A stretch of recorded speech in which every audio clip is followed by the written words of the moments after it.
Let's get started with our pear. I've got a few pieces of fruit here ready to use as inspiration.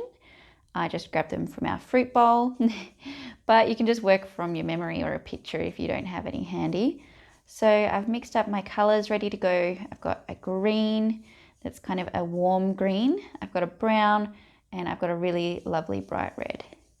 I might also grab some other colors from my tray or palette later on, but for now that's what I'm starting with.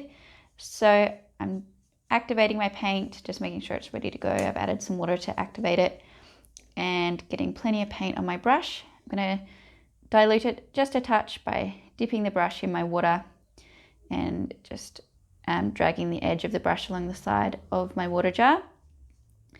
And I'm going to be using some really big brush strokes to create the shape of my pear.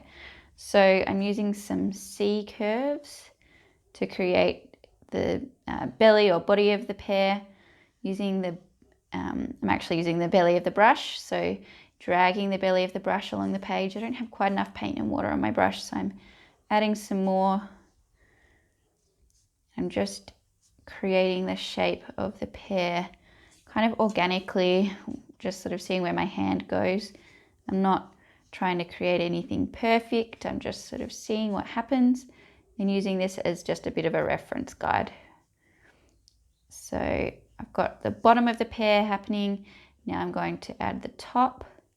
So I'm just using that same technique, some more C curves to create the top of the pear.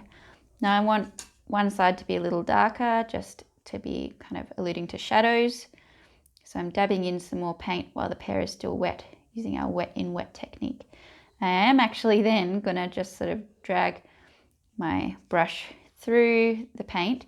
So I'm actually dabbing it off so it's nice and dry and dabbing the brush onto the pear to create a bit of a highlight effect as well, which I think looks really lovely and whimsical. And then I'm going to paint a little stem. Now I'm working while my pear is definitely still wet. So if you don't want the brown of the stem to bleed into the green of the pear, then wait until your pear is dry. But if you're not too fussed about that happening, then you can do the stem straight away. So I'm grabbing some brown on my brush. I'm actually just getting the excess off by dabbing it on the side of the palette. I'm just going to use the tip of the brush for this. So I'll start where the pear and the stem connect. You'll see that brown has already bled a little bit, and then just paint a little stem using the tip of the brush. And I always say this, but the wobblier, the better. I've got a little bit too much liquid there, so I'm just going to mop that up a little. And there we go. I'm actually going to do a little dab of some brown down the bottom of the pear too.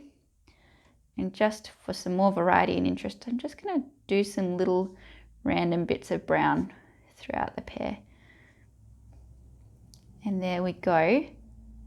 Now I'm going to move on to my apple. So you'll see I've got an apple here to use as a reference, and I've got a really lovely bright red. So I'm grabbing that red on my brush, making sure it's also really lovely and diluted, and I'm going to be using the same technique as before, so the C curves, using the whole belly of the brush to create the shape of the apple.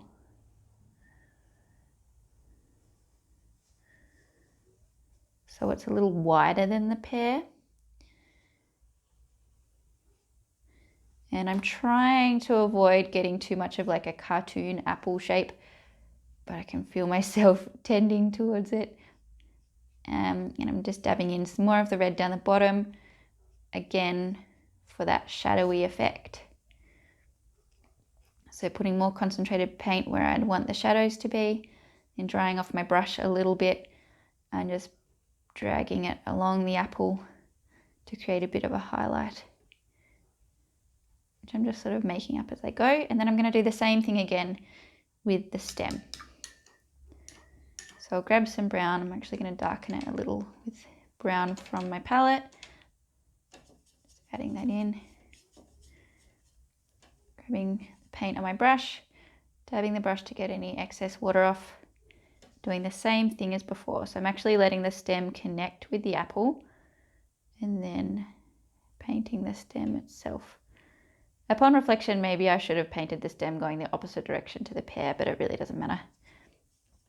And again, dab of it down the bottom. Now I've noticed that my apple has got lots of sort of white light dots, and to get that effect I'm going to experiment with something on camera, so we'll see how this goes. I'm rinsing the brush and drying it off as much as I can, and working while the apple is still wet. I'm just going to use that same technique of dragging the brush on the apple to lift up some of the paint, and I'm not sure if it's going to work, I'll be honest, but just doing it a little bit to see if I can allude to some of the dot sort of texture.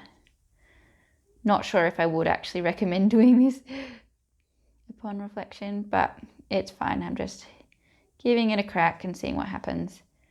I think maybe next time I would just leave it. So I'm going to stop mucking around with it now and I'll rinse my brush. And also you can see that I've just put my hand in the apple and spread the paint, which is fine as well, because it's all about having fun. And there we go. We've got an apple and a pear painted in really lovely, loose, whimsical watercolor. I'd love to see your work, so tag me on Instagram. I'm at RubyTuesdayArt. And if you haven't already, make sure that you subscribe to my channel because I put out new videos every Tuesday. And also share this video with your friends if you think they'll be interested in having a go too. See you next time.